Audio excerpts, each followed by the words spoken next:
this decision. And bananas versus sports drinks, the new study that may have you subbing out Gatorade after your workout. Good Thursday morning, Kentuckiana. I'm Juliana Valencia in for Renee Murphy. Let's get right over to Storm Team 11's Caitlin Fish. And Caitlin, it is a busy day for you and a cold morning. Yeah, busy day. A lot to talk about today. As we said in those headlines just a second ago, we have a lot going on in the weather department. First and foremost, a very chilly day ahead of us. So let's get to you with those weather headlines as we take a live look outside from our Riverview Restaurant and Lounge camera atop the Galt House.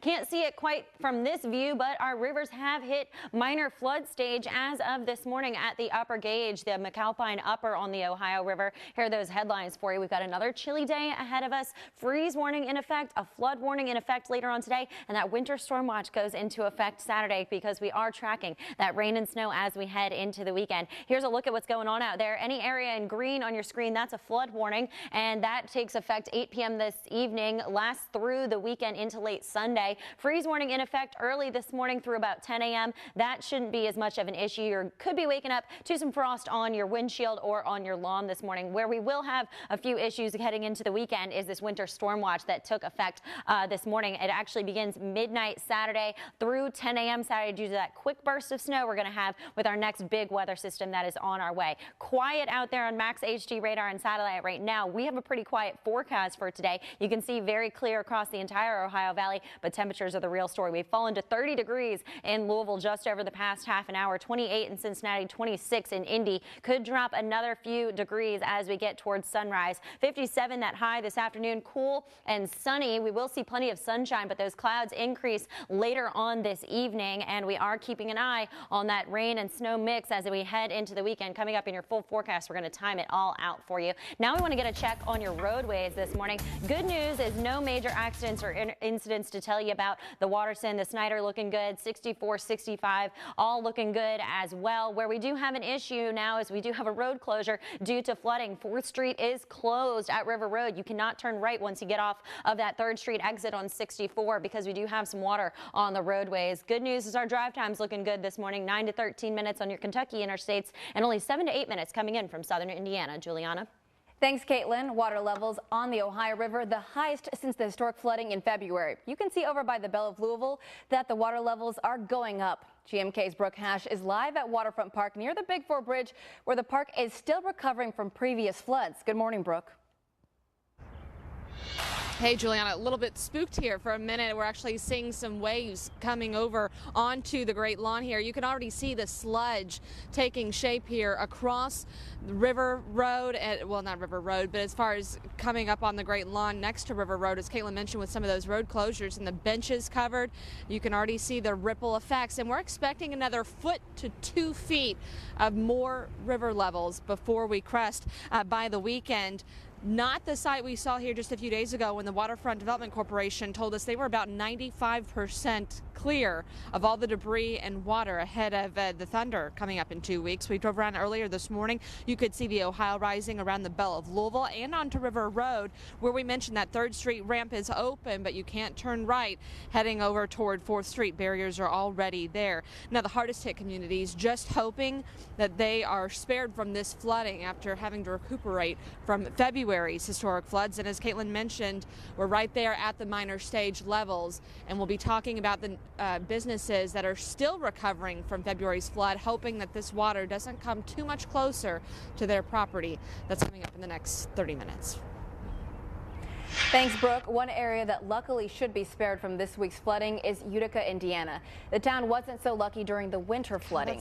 Town Council President Steve Long says 12 families still haven't returned.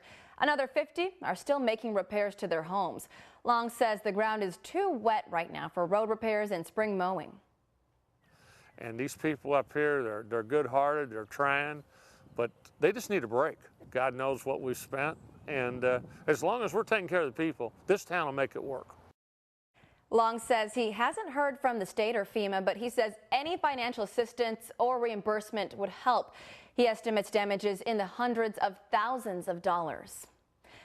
A Louisville man arrested in Florida for holding a house party for high schoolers on spring break.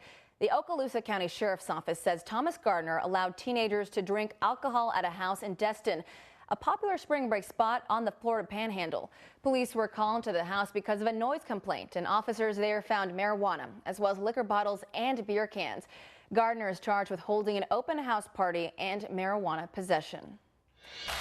YouTube says it will increase security at all of its offices worldwide following that shooting at its headquarters. And we're learning more this morning about the shooter. Police say Nasim Aghdam practiced shooting at a gun range hours before this attack. Aghdam shot 3 people before killing herself. Investigators found her sleeping in a car in a Walmart parking lot hours before the attack. Her family says they warned police about why she may have been in that area. She had a problem with YouTube, so we called that cop again and told him that there's a reason she went all the way from San Diego to that. Police say there was no indication of violence to them. Aghdam vented on her YouTube channel that she was upset with the site for censoring and limiting viewers on her videos. As a result, she only made 10 cents for 300,000 views. Her father says he is sorry for his daughter's actions. The National Guard could be on its way to the Mexican border as soon as today. It comes after President Trump signed a proclamation last night. Trump wants to send the military to protect the border while a new border wall is built. The Homeland Security could not say how many troops or how much it would cost. It will be strong. It will be as many as is needed to fill the gaps that we have today, is what I can tell you. So we'll go through and make sure. Homeland Security officials say the administration was also looking into options for the military to build a wall on military installations on the border. And President Trump, he is not the first president to send National Guard troops to the border. Former President George W. Bush deployed 6,000 guardsmen to southern border states from 2006 to 2008. And from 2010 to 2012, former President Barack Obama sent 1,200 guardsmen to the border. Both cost more than $1.3 billion. So we want you to join the conversation this morning. Let us know. Do you support the president sending National Guard troops to the southern border? Go to WHAS11.com to let us know. And it's been pretty split throughout the morning. Right now, the majority of you are saying yes. We love our kids. We love our kids. Jefferson County teachers continue to